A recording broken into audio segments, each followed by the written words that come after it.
Good morning, everyone, and welcome. This is Joe Scarice, co-founder and co-host of the Creative Bird Strategies podcast and house here on Clubhouse. And thank you for tuning in this morning. We'll get started here in just a few minutes. I want to thank everybody for tuning in to another episode of Education, Networking, and Strategy.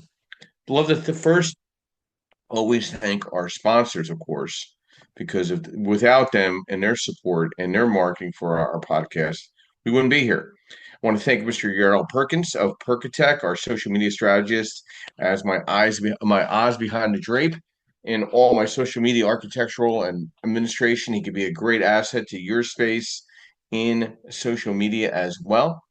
I'd like to thank MB Capital Solutions, where I'm an unsecured business line of credit referral partner. Great friends with the ownership, been working with them for years, facilitating unsecured business lines for my clients throughout the country. I'd like to thank uh, Lenmar Capital, where I'm a senior loan analyst, providing nationwide asset-based lending, DSCR, fixed to rent, fixed to flip. I'd like to thank, in regards to new construction, multifamily, mixed use, providing just education, advisory, and strategy for real estate investors working within in that space. I'd like to thank Realty for One, Ms. Linda Pelagas, who provides a national publication and national events throughout the country. And I'd like to thank Mr. Jim Ingersoll at Elite Dealmakers, where we are now affiliated with them in regards to hosting events in New Jersey and Pennsylvania, hopefully soon in Connecticut and Delaware. It's a great new relationship we're having with them. They are really just a great network of real estate professionals throughout the country. We're probably close to like 20 plus locations now offering monthly educational events. We really appreciate that new alliance. And then where my real estate licenses are held at TCS Property Management, where we offer property management services throughout the country in different markets. But I'd like to take some time here to talk about one of our moderators. I want to take a quick moment for one of our moderators, Justin Jefferson. He's going through some stuff right now, health wise. Let's put a prayer out for him. We talked briefly this past week. He's a friend, a colleague. We've networked together, and he's just not feeling well right now. So just put your prayers out there for Justin Jefferson. Great guy. Met him in person several times. We've had some great times. So please keep him in mind in your prayers and your thoughts. So let's jump into our discussion today. First we'll talk about the market. What a crazy market going on. Tariffs, rates, and at the end of the day, the rates are still around the same. We're hovering around 7%. I think it's a great opportunity for real estate investors. I don't think it's a great opportunity for home buyers because I think they're confused. I don't think the real estate agent base understands the tumultuous market. Uh, Inventory is up. Um, we're seeing really not seeing a spring market. We're just seeing kind of a investor play. Days on the market are increasing. The Fed's talking about maybe potentially four rate cuts this year.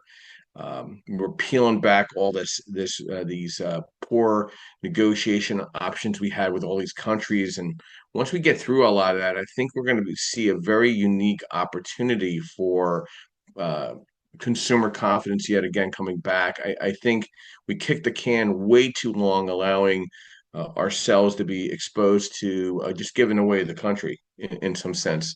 I think we're going to hopefully see some recovery over the next year. I mean, we're only 90 days into Trump being in office. I think we need to really see what's going on here about a year down the road. We can't micromanage by the month. We got to micromanage by the year or two. Everything that's happening right now from a real estate impact environment, I think, is from your past government or governments in the last several times. So I think you got to concern yourself with it. They're going to try to peel the onion as much as they can. I don't know if they really want to peel it too hard. They might not like what they see when the onion's completely peeled off. But I think there's a unique opportunity here for real estate investors or real estate investor friendly professional services to get in front of a lot of people. And I'm seeing that in a lot of events coming up as I'm involved. And want to thank the Sub 2 community. We had an unbelievable event yesterday in King of Prussia, Pennsylvania, probably close to 75 to 80 people there from 12 to 3, networking, education, insight, masterminding, hot seat. We were just getting into it for 3 solid hours. What a excellent event. We had an event this past week in Lehigh Valley, had close to 30 people there networking, discussing the market. um, we were also in South Jersey this past week as well, really digging into new construction and having that a real in-depth discussion.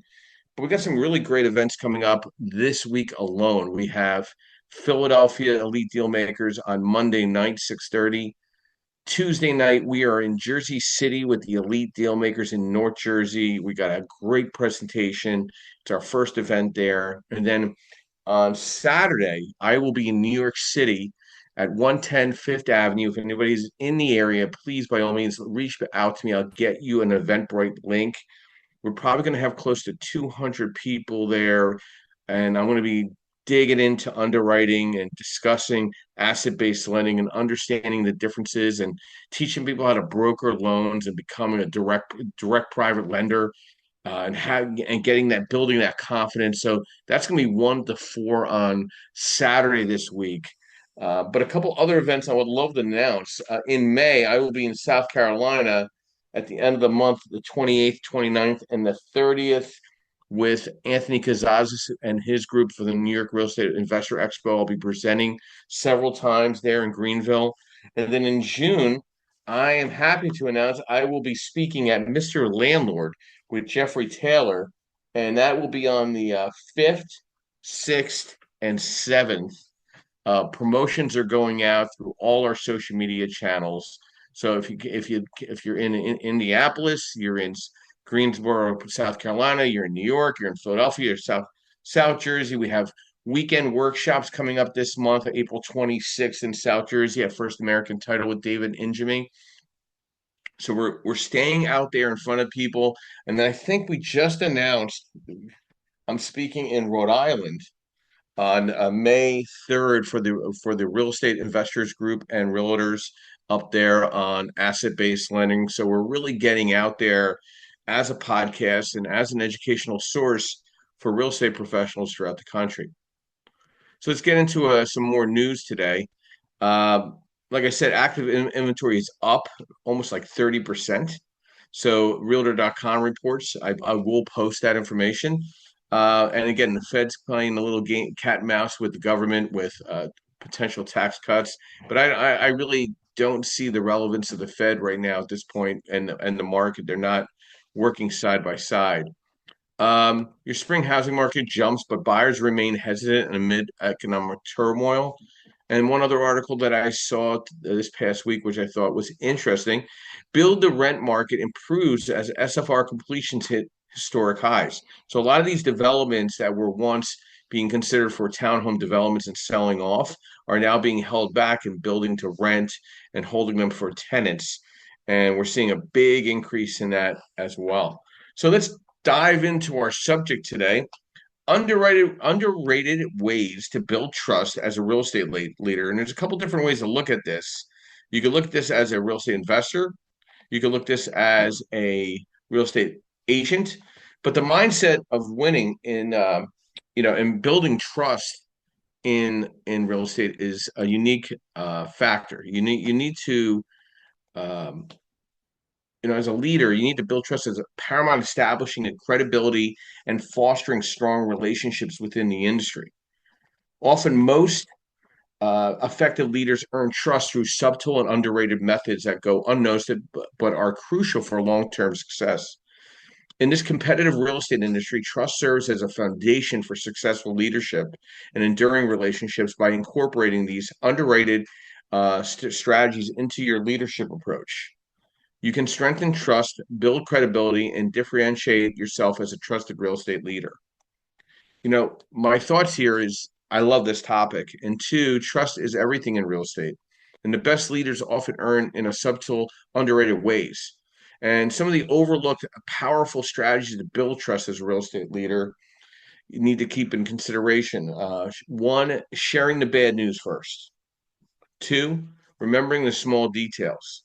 Three, over communicating during uncertainty. Four, admitting when you don't know something.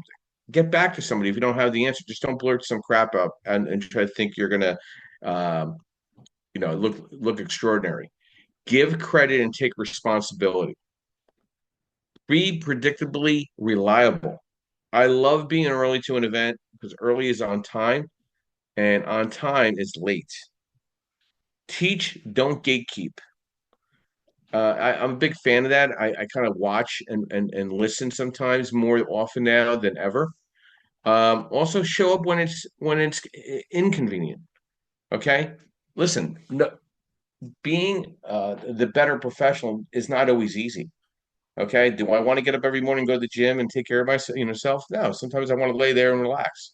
But I know if I don't get up and stay physically fit in what I'm doing every day, I'm going to have problems down the road. And it's also the matter of planting seeds as a real estate leader. You need to invest in others' successes as well. I mean, I'm saying to be the welcome mat, but I'm saying you need to understand that people need encouragement by other trusted real estate experts.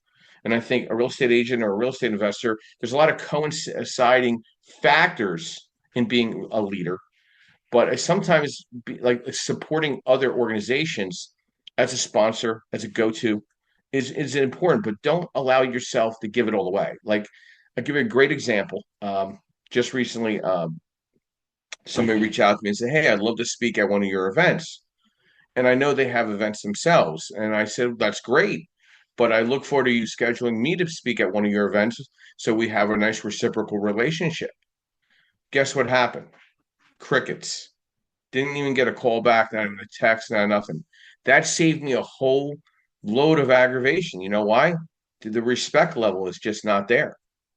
So great, you want to speak at one of my events and get in front of my network, but you don't feel obliged to put me in front of yours. And not saying I'm being like it's first grade antics, but we're in a professional atmosphere. We're trying to get in front of as many people that are going to make sense for us and provide opportunities for ourselves and others within our power team to succeed. So sometimes the silence answers all questions. So being a leader also sometimes is to be intuitive with people. Sometimes you get that gut feeling that hey, maybe I don't know if I want to team up with this individual. I don't know if I want to alliance. Also sponsoring as well. I mean, I think people are taking advantage of sponsorship dollars. I mean, some of these sponsorships are ridiculous, and I just don't see the value. But I think people are in such desperation to get in front of people to look like a leader in their space. They confuse the two. You got to weigh out the cost benefit in any way. I'm always a gracious host at every event I go to, even though I'm not the host. I'll give you a great example. A couple of weeks ago, I was in Richmond, Virginia. I instead of taking a table as a vendor because I didn't see the value comparatively just working the room. I'm going to be on the stage and doing a presentation as one of the leaders. I worked that entire room back and forth.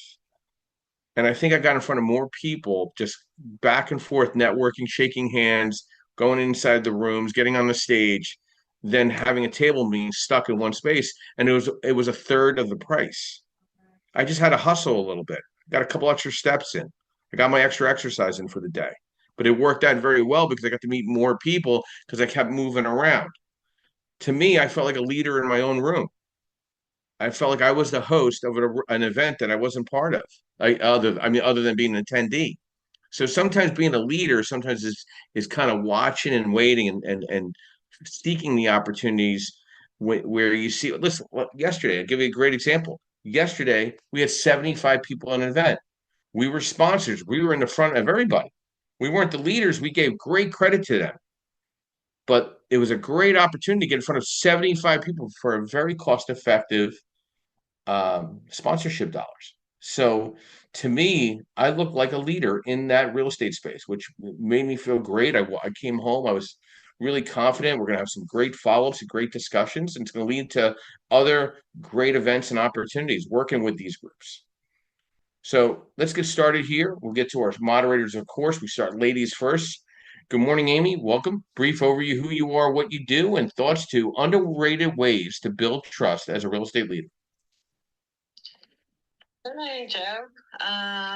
Thanks for having me up again. I am Amy Falco. I'm the chairwoman of the U.S. PropTech Council, which is the trade association for the real estate technology industry in the U.S. I'm also a PropTech founder. I build AI solutions for the data center industry.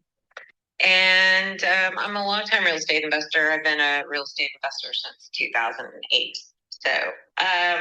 So building trust as a real estate leader, obviously,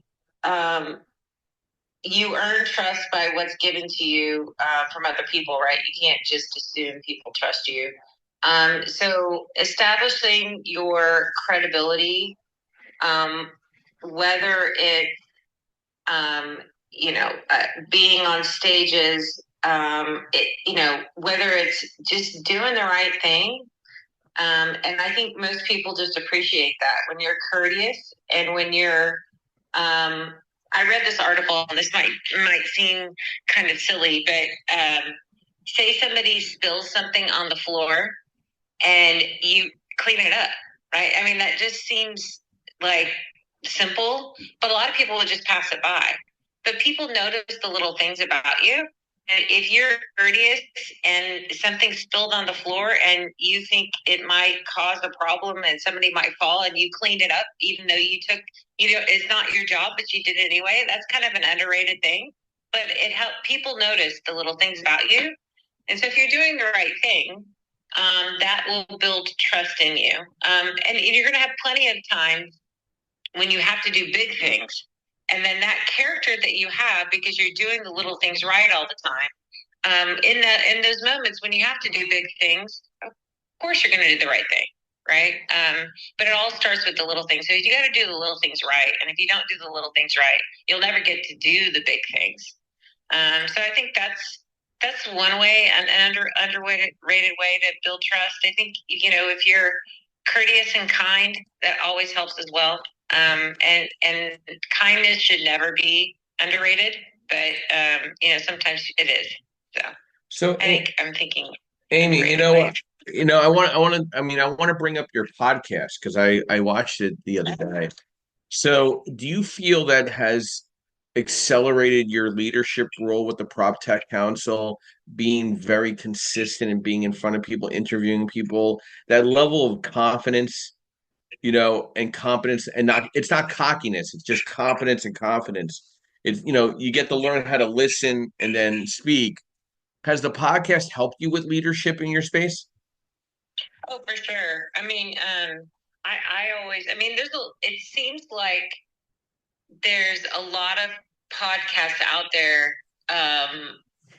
And that's what a lot of people will say. And there might be a lot of podcasts out there, but even if you are, it positions you as a leader when you have a podcast. It just does. So don't feel like it's saturated and you should do something different. I think podcasts are a great way to kind of build trust with your audience, and trust with the industry. And you can get a lot of really high level people. I get a lot of really high level people to come onto my show just because I have a show.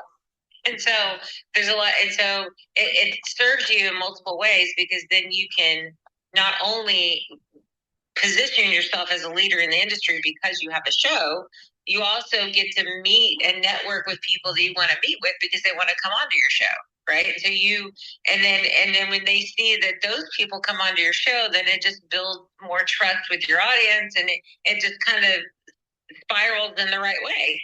So yes, having a podcast is very beneficial for you. And I think, marketing is changing.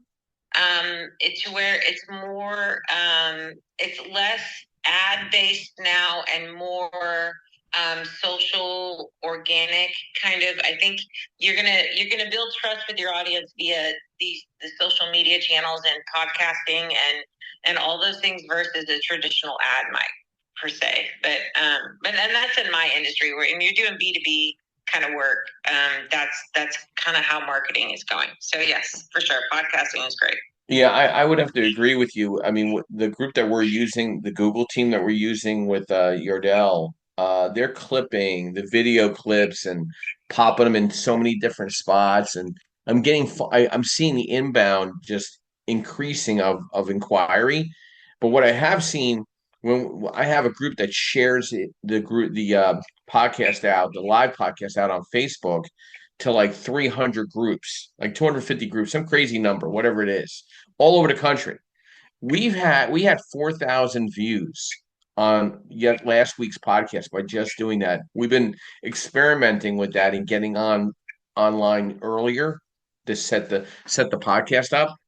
And I mean, and even if the people stay on for a little while, like I listened to your podcast that you interviewed like three guys on there. I forgot what the subject matter was this past week, but I was on there just listening and doing some work. But people will listen to what your words and hopefully apply some of that, and they'll make an inquiry, back and forth. But I do agree with you. I think the days of boosting ads and just providing information out there in a consistent manner, and then holding events like you do and like I do. You know what I mean? I mean, how many events do you got scheduled for this spring summer? Six? Me? Yeah, just Yeah, you. Yeah, like yeah, for sure. And I host a lot of virtual events too. So yeah, I mean I have probably in-person events. I've got like six or seven between now and August. There's like six or seven things I'm going to, and then we have a lot of virtual events too, with a lot of Zoom meetings and a lot of webinars and all of that. So yeah, for sure. yeah. Well, I appreciate your half a nickel this morning, Amy, and thank you. You're welcome. I think you got full nickel, but yeah. I think I got a full nickel. My 2 cents. Half a nickel. Well, thank you. The mindset of a winner real estate investor, we'll start with that first, and then we'll go into the agent as well. And a real estate investor needs to have long-term vision over short-term gains. Calculated risk takers, right? You need to have resilience and adaptability. You need to be a chameleon. Okay, got to change colors as you proceed forward in meeting and greeting with people. Growth-oriented learning, problem solving, not problem dwelling.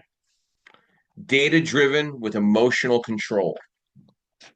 Abundance mentality. You need to be network oriented. You got to be able to walk into a room and not know one single person and walk out knowing every single person and exchanging your card with every single person. Action oriented. Discipline and consistency. Okay, it's not sexy, but it's true. Showing up consistently, doing the boring work and sticking to a plan separates the dabblers from the winners. Mr. David Ingerman, good morning. Welcome. Brief overview of who you are, what you do, and thoughts to our discussion. Underrated ways to build trust as a real estate lender, a leader. Hey, good morning, Joe. Thanks. And good morning to everybody. So, based on the topic today, two things come to my mind, two phrases that are in my mind a lot lately, and I'll throw them out there and then I'll kind of elaborate on each one. First one is, you can't help somebody that doesn't want to help themselves. And the second one is, people remember you by the way you make them feel. So let me just touch on the first one. I have, been to a lot of real estate events over the last several years, and I've even hosted a bunch. And, I noticed in a lot of sectors of especially real estate, this happens. Not so much in our investment sector, but there's still a lot of it in that you see that you offer people, your resources or your network or your expertise, and they'll take advantage of it. Like I was saying yesterday at our great event that Joe mentioned, I mentioned this when we spoke. I said, there's a network here, and our community in the investment community seems very open. Everybody seems to want to help everybody. Everybody seems very friendly. But if you're a person that's more introverted, let's say, and you don't reach out to pick somebody's brain, then you're kind of doing yourself a disservice. There's a lot of experts in certain fields that you'll run across at things like this, on podcasts, on in-person events. And I'll give you just a quick example. Last week on this very call, I threw out that I had a couple links. One was for title insurance and one was for homeowners insurance, where you can get a very quick and easy quote for your next transaction. It's just a quote. It's just a lot of people ask, hey, what are the fees going to be? What are the fees going to be? Well, you could always call me for those things, but I had a resource that is at your fingertips. One person reached out about it, just one. So that's an example. If you don't take the initiative, you're going to miss out on a lot of good resources that can help you in your, building your, basically your financial empire. Now, the second one I mentioned is a phrase I heard just a few years ago, and I've not always been the best at it, not because I've been unfriendly, but just, sometimes I'm a little introverted myself, but it's how you make people feel. So when somebody calls you, I think the winning strategy is to be consistent, even if you have 10 or 15 people there in lieu of 50 people. Because listen, summertime, springtime, wintertime, people are going to still come out, whoever's available. Not everybody's on vacation. Not everybody can afford to go on vacation. So I think leadership and running events run side by side, and just providing and sharing with others at these events, I think, are important. Like, you can't be always the person speaking in front in the sense of providing a subject. That's an egomaniac. I think, if you allow others and you kind of play host or hostess, I think that's much more powerful. That shows true leadership skills comparatively than being the speaker every time. And that's just some additional thoughts to that. Did Felix get to introduce himself and who he is and what he does, and thoughts to underrated ways to build trust as a real estate leader? Grand Rising, everybody. Felix Buchanan Sr., Buchanan Biz Enterprises, the JLix Group, also a team leader with Exit Realty, New Perspective here in Baltimore. In reference to like building trust, one of the bigger things obviously is going to be consistency, and I can speak to it from both sides because I'm a team leader as well as I deal with investor clients. So from the team leader standpoint, I believe that consistency, showing up for your team, helping them, supporting them with whether it be open houses or different events that they may have, doing more than what you're paid for. I think that that's huge in the sense of building trust. There's nobody that's not going to appreciate you doing something for them that you're not worried about being paid for it, because that's realistically the ultimate level of trust. If you're doing something to help someone out and no one's giving you anything for it, nothing monetary or otherwise. I believe that education is key, knowing that you know what you're talking about, making it that it's verifiable for them. So whatever it is that you're speaking of, you're either giving them points of reference that they can go reference it. If they Googled it, if they AI'd it, whatever it is, it provides that the information in which that you're providing them is solid. So that's always going to build trust. And realistically, that's really it for me in the sense of that. It's just being there for your people. That always is going to build higher levels of trust. And that's it for me today. So, Felix, coming back into the real estate agent space as you have in the last quarter, and you have been out of it playing real estate investor, what have you found difference in the individual that is now like, what is the mindset of that real estate agent now compared to a couple of years ago when you were in it full time as an agent? Like, there's obviously was a break between. So now you're back in, training and marketing with agents. What have you found different, good, bad, and different? I think that because the real estate market was just fruitful for a lot of people, like they didn't have to work as hard as we did when I got my license in '05 and go through the crash of '08 and different aspects.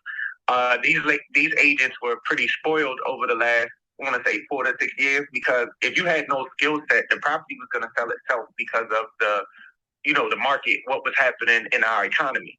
Now you have a lot of agents. Like I have one agent, for example. She sold $4.2 million worth of real estate in 2023. And she kind of was like on a high horse. In 24, she only did 2.2 million. But the difference is she just got sales sporadically. She didn't organically like what I got her doing now, 20 contacts a day, 100 contacts a week. In 2 days of her doing that, she got 7 new deals on the table. That's things that, to me, it's just going back to doing things the old school way, and that will better help these agents now because they were spoiled by the market. Okay. Are you there? Yeah, I'm still here. So, building trust as a real estate agent in the market is essential for long-term success. So what strategies are you applying now and tactics to stand out to become the go-to group in Baltimore? And I mean, we'll take that same thought, across the country type of thought. Well, the biggest thing that I have everybody doing now is community, just like how y'all talking about going to events. So I have an event this weekend, free haircut at the real estate office for children between 5 and 17 right before Easter. We're going to do door knocking events. We're going to go out as a group. I'm scheduling that. Every month we are going to do an event. We're going to do wine and credit, cupcakes and credit, different things that it re-engages us with the community, because that's the best way to build trust, face to face, knocking on doors. So these are different events that like I said, is on the 19th, and I'm scheduling more and more events to get us grounded in the community. Yeah, I feel like being authentic people connect with people, not brands or business cards. They share your story. Like you're sharing your story here by holding events as part of the community, kind of being ingrained. I like how you're communicating like a pro and kind of playing leader of the pack. But is there anybody kind of like stepping up to saying, "Hey, man, I want to collaborate with you as a team member," or are they still playing more follower type of situation? Uh, so there were 7 agents. Of the 7, 3 of them are following along and moving forward. The other 4 are more like, well, JR wasn't making us do this, or like one, I gave him some homework to do last week where we had our one-on-one. And when I texted him about the homework, he didn't call me back. He reached out to the broker to tell the broker, that they needed to have a conversation. And so some of them are not being receptive to the things that I'm doing to hold them accountable. Some of them rather it be, well, I was over here chilling, just got my license hung up here. Well, if that's the case, go hang your license somewhere else, because we're not over here chilling. We're looking to, regain the status that he once had that was lost over the last couple of years. Yeah. Yeah, I think a lot of officers are feeling a little lost.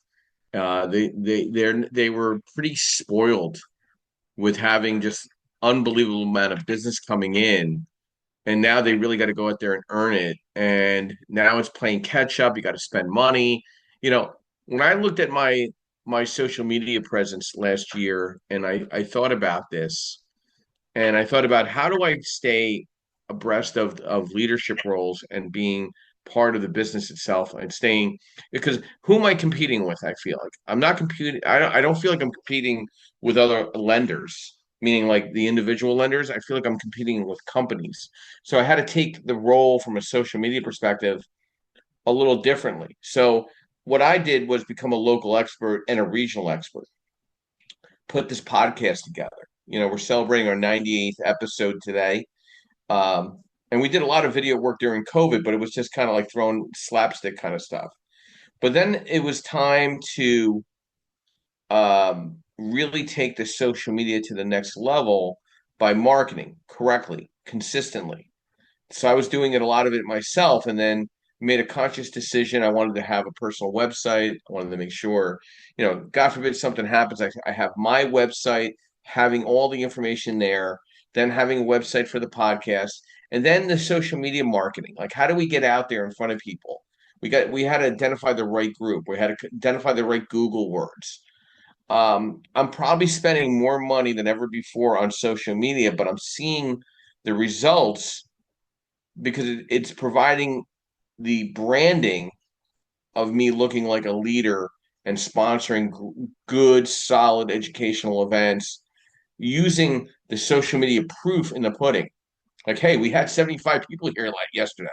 We're going to have 200 people in New York. We're going to have 150 people here. The return on your time and investment, it's a numbers game. If you're meeting 200 people a week or 100 people a week at networking events and doing these unique community ideas that like Felix is talking about, and Amy with her podcasting and Zoom calls, I mean, she's killing it on LinkedIn. I mean, I'm always seeing an update by Amy on one event or another. And then Dave is out there hustling in the local environment, actually tackling new events.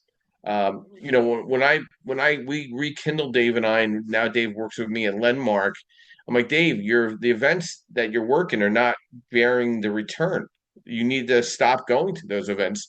There's no fish in those ponds. Now I'm putting him into ponds that have fish, and he's starting to see some results. It's a battle because people got to get to know you, but he's tackling new fish in a new pond. Listen, if the old ponds want to get back to him, they know where to find him. But I don't think there was any results there. So like, why keep banging your head against a cement wall if it's not providing anything back? Dave, your thoughts to that, and the trust factor when it comes to being a real estate agent, real estate investor, and being a service provider. Yeah, so exactly like Joe mentioned, I was focused a lot over the last decade in going to events and hosting events for real estate agents. So their primary business were people that were buying their owner occupied properties, and that had really fallen off in the last few years. And I was a little slow to make the shift and pivot because a lot of them got in-house relationships. They formed joint ventures with title agencies and even insurance agencies. So I took Joe's advice and I started going to more local property investor events where there's, as he said, new fish in the pond. And it was a great move. And I'm seeing, a lot of different results starting to blossom. So to Joe's, basically bottom line, to Joe's point, pivot when there needs to be a pivot. Once you see the signs, don't waste time. Just make that shift and start going to other events or doing other things, and you might see the fruits of your labor more quickly. And that reminds me of something: educating without expecting. Share helpful content consistently, blog posts, reels, infographics, email newsletters. Break down complex topics into bite-sized info. 3 things to know about something. Don't always pitch, but just provide value. Trust grows when people feel you're in help, not just to sell. So I'll give you another great example. I've been going to this one real estate office every time I'm up in the North Jersey market. Just stop in because kind of something that it's a beautiful building and everything. I just love talking to them. But I brought the flyer in that I could offer a CE course for their agents and say, listen, I'd like to educate your agents on investment financing. It's a very Latin-driven real estate office. So it's definitely a different group of people that I would be accustomed to work with. And the young lady was like, "Yeah, you know what? This would be great. We're not getting a lot of home buying. We're getting a lot of investors calling us. So guess what? I have a class on Friday teaching 9 real estate agents CE on asset-based lending. And I've been going to that office probably the last couple of years, just stopping by, and there's like kind of a real estate row in this one town. But guess what? I brought that one additional flyer, took an extra minute to say, listen, I love to provide you guys and gals some education, some insight on asset-based lending, and I'll provide some lunch and we'll go over it, some light beverage. And they're like, yeah, this would be great. And now 9 realtors later, I might have a relationship out of that, right? I think it's important that you need to find a niche and do well at it and just keep burrowing that hole where you're providing that insight and being an expert in your own space. I think all of us can resonate with that, and being consistent and reliable about it, I think, is very important. Trust comes from repetition and familiarity. You know, posting regularly, being around different events regularly. I mean, listen, the common phrase when I run into somebody, man, you're everywhere. I say, well, I'm right here, but I think the image that I project is that I'm at different venues where people are finding trust working with me, calling me. Hey, listen, I've been seeing at a bunch of events. Can I talk to you about a deal that I have? I mean, that's a great opening phrase. Hey Joe, I had a call yesterday afternoon after the event that Dave and I sponsored. And the gentleman's like, I've seen you in a bunch of different Facebook groups. You run some great Facebook groups. I'd like to be able to set up my correspondent relationship with you. I'm working with this lender, but like they're not taking my call on a Saturday at 4 o'clock. And I said, okay, well, listen, I'm here to provide, you know, the opportune. Here's my boundaries. Okay.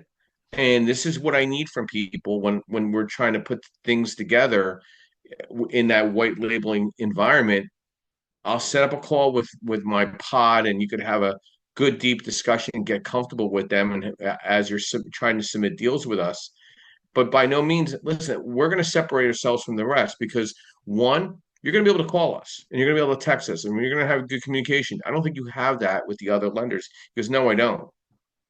I said, so it's all about being authentic and being a good communicator with somebody, setting your boundaries, of course, but that's how you become a trusted real estate leader. Whether you're an agent, whether you're a real estate agent, whether you're a real estate investor, whether you're a title agent, or whether you're an insurance agent, whatever service that you provide in the industry, getting back to people, I think, is important. But I think we all have that vibe that we don't want to be taken advantage of as well. There's only so much picking of one's brain that makes a lot of sense for us, right? We need, at the end of the day, as service providers, we need to make a living. So there's a balance, and you got to kind of set those boundaries. And I think what I do is like, hey, I'd love to sit down with you about the underwriting. Well, that's great. You could sit down with me when I'm teaching a course because unless you have a deal for me to go over, I can't put that much more time in because obviously, you want a one-on-one, but I'm not a mentor or coach. I'm a service provider. And that's where a lot of these workshops that are out there, you just got to be cautious of that in sponsoring a lot of those events. I have found where it's more mastermind oriented and more one-on-one oriented at these events. I've seen some really good results of one, building up a power team, a trusted team of experts, and being a leader, right? I think leadership role is so important now because I think people they're seeking leadership more than ever and guidance in a market they're not accustomed to, right? A lot of people weren't here during the 2008 mortgage crash. They weren't part of it. They have no feeling of it whatsoever. They kind of heard about it from family members. Okay, it's not in any books where they took a class on it in high school. So if you weren't around for that, it's hard to pivot in a market where it's changed automatically. You're not having a spring market. You're kind of having just a market, okay? And you're trying to find identifying ways of getting in front of more people to hopefully get more deals, in your stable. Amy, any final thoughts to our discussion today and underrated ways to build trust as a real estate leader? Hey, yeah, I think everything, obviously a lot of stuff it goes into. I think you're very spot on the fact that yes, if you were a real estate investor back in '08, like you started investing before I did. I started investing in '08. But there is a whole huge swath of people that have never seen a crash, right? I mean, it's been they caught the fever of real estate when it was in a good cycle, and they haven't had to navigate through that yet. So I do believe that there is a vacuum there, and we could fill it with with some people that you have the opportunity to fill and provide your guidance and expertise, and I think you're right. People are looking for that. So, a lot of people sometimes being a trusted leader really is providing that value. And right now the value is knowledge and expertise in during those times. I don't think we're out of our real estate recession at all. Yeah, yeah. I think we're going to be in this probably till like 2027. And I hate to say that, but I think that's where we're at. And so, if you were around during those times, that you could really provide some really cool, unique guidance on, how do you navigate when an owner has to sell and they don't want to sell, but they're being forced to, and all the emotional stuff. And then when they do sell, and then they go tear up their whole house because they're so mad at the world that they had to sell it. There's going to be all this weird things that happen that used to happen way back when. I've seen probably a lot when people are walking away from homes, right, and the tears and all that other stuff. There's gonna be a lot of emotion, and not a lot of people are used to that. So yeah, no, for sure. I think it's going to be an interesting time in the next couple of years. Yeah, I don't disagree with you with the 2027. I think we're going to play ping pong for quite a while on this market. I think, you're going to be somewhere in rate. Well, I don't think you should get caught up in the rate, get caught up in the deal. Get caught up in making sure the deal works, whatever rate it's at. Right. I think leading with vision, not just tasks. Great real estate leaders don't just assign duties, they paint the bigger picture. So, share your why, set a clear 1 year, 5 year vision for yourself, your team, your investments, and keep that vision in front and center in decisions. Communicate clearly and often, making decisive moves, but stay coachable. Building a culture of accountability. I think that's very important. I'm a big KPI guy. I'm going to be very transparent with people, and I think Amy, I think you find my transparency pretty much spot on when we're off Clubhouse. If you reach out to me, I reach back to you, and I think Dave and Felix and Ed would feel the same way. Investing in your team's growth. Strong leaders develop others. So, I'm trying to develop leaders within the groups that I'm hosting so I could be more flexible and allowing other people to do well. It's very hard to find people that want to step up and be consistent with something, but being the calm in the chaos. I think real estate is high stakes and very fast paced. Leadership means holding the emotional line when things go sideways. Practice emotion regulation. Speak with certainty, even when plans change, and never let urgency turn into panic. Lead by example, and stay very adaptable and future focused, right? If you're having a struggle getting in front of people, have a one-on-one with someone that's out there doing it. Someone that's going to get back to you. Like, listen, if you want to have a discussion on how to do meetups and Eventbrite and all that other stuff, that's easy. Let's talk about that. That takes 15 minutes. Now you got to apply it.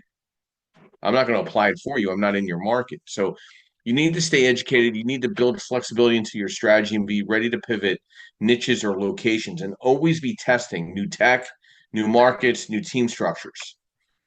If you want to lead others, lead yourself first. Maybe get into a morning routine, weekly planning, financial discipline, personal development. The best real estate leaders don't grow their business, they grow themselves first. So these are just some final thoughts. Amy, any other additional thoughts to what, this discussion this morning, even though we had a little interruption there for a minute? Yeah, no, I think the other thing too is if you're lots of times there's a balance, but a lot of leaders go and make a decision and will have a preference for action. Like they'll lean there, so they'll go with 80% of the information, and you just have to do that. You have to kind of rely on your gut. Sometimes you can't wait around for the perfect amount of information. You can't get stuck in analysis paralysis. You can't do those kinds of things. You're just going to have to go with your gut. Sometimes get as much information as you can, but action over inaction is always better, right? You have to move forward. You have to, as a leader, you're going to be figuring it out as you go, but just get started. Just do something, right? And if you start doing that and you see success and you'll see failure, but you'll build trust with people because you're one of the people that's not going to wait around. You're going to make a decision and move, right? And a lot of people want to see someone just freaking make a decision and do something, and that'll build trust for you too. Well, I mean, thank you very much, and I want to thank our sponsors today. Um, this was a little tough today, keep staying on track with this podcast. Always a couple little things, but we got through it. I think we have some great events coming up, and the sponsors are, I think, a big sport of all this.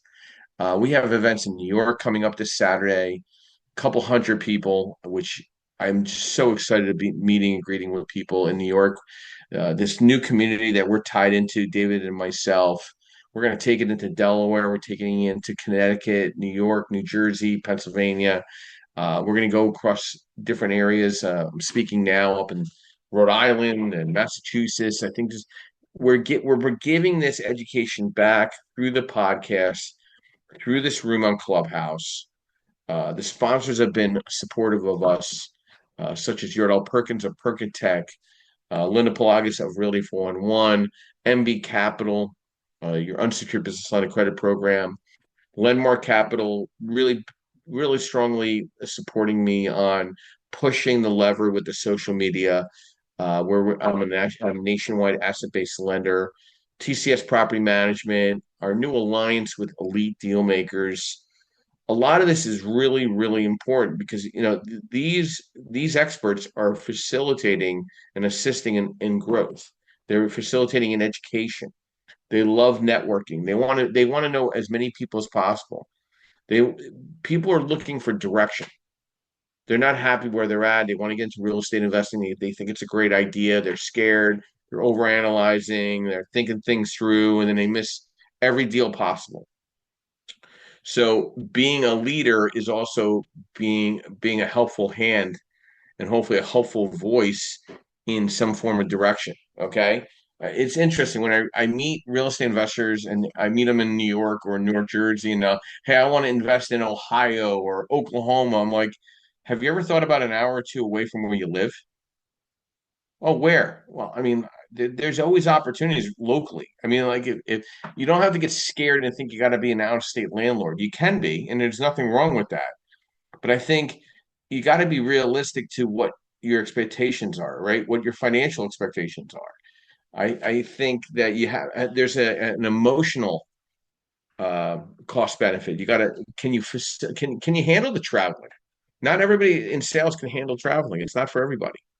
Okay, it takes a toll, physically, mentally, a strain. So there's definitely things that you got to work on to building trust with people as a leader. And you also have to work out the cost benefit relationship of that as well. I always do that on every single event. Like I know there's certain events I will not be involved with again because I didn't see the cost benefit. Not that there was anything wrong with the people themselves, but I didn't see a return on my time or my investment. So you got to weigh that out on every single thing you do as a salesperson or a real estate investor. So my quote this morning, I want to thank everybody again. Great room. Sorry about again the inconveniences of social media here. My quote this morning is, "I can't change the directions of the wind, but I can adjust my sails to always reach my destination." I want to thank everybody again. Have a great week, great Sunday morning. We'll have more education next Sunday. I'd love to see all of you at one of the events we have coming up. If you're interested in us sponsoring one of your events in your market, of course, reach out to us. Let's get involved. Obviously, it's got to be real estate investor directive, but I'm totally into co-sponsor, collaborating with other real estate professionals throughout the country as we grow this whole podcast and community out through Clubhouse as well. So I want to thank everybody. Take care of yourself. Be well. And we'll be ending the room in the next 30 seconds. And thank you.